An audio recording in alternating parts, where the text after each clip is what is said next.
विरोधात निषेध व्यक्त केला, काय सांगणार?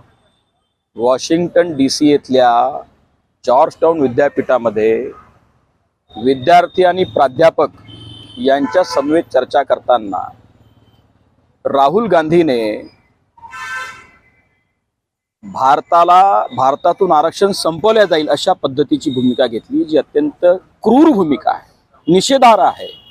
या हरामखोरांनी स्वातंत्र्योत्तर काळामध्ये परमपूज्य बाबासाहेब डॉक्टर आंबेडकरांच्या संविधानाला पायदळी तुडवताना ज्या अनेक पद्धतीचे निर्णय घेतले आणि आज त्यांचं पंडित नेहरू असेल, इंदिरा गांधी असेल, राजीव गांधी असेल आणि आता राहुल गांधी असेल, या सगळ्यांची भूमिका सर्वविदित झाली।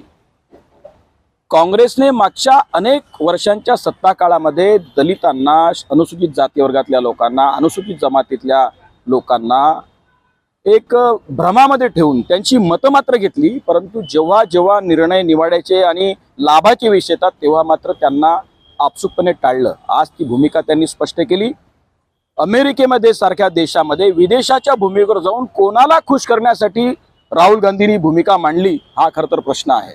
आणि त्यामुळं अशा नालायकाचा, अशा हरामखोराचा, अशा संविधान विरोधी वक्तव्य करणाऱ्या माणसाचा आम्ही पूर्ण ताकदीने निषेध करतो। आणि हे लक्षात ठेवलं पाहिजे की बाबासाहेबांच्या लेकरांच्या शेपटीवर पाय ठेवलात ना तर हरामखोरांनो, उलटून ज्या दिवशी काँग्रेसला देखील नेस्तनाबूत केल्याशिवाय हीच बाबासाहेबांची जनता महाराष्ट्रात आणि देशामध्ये ठेवणार नाही।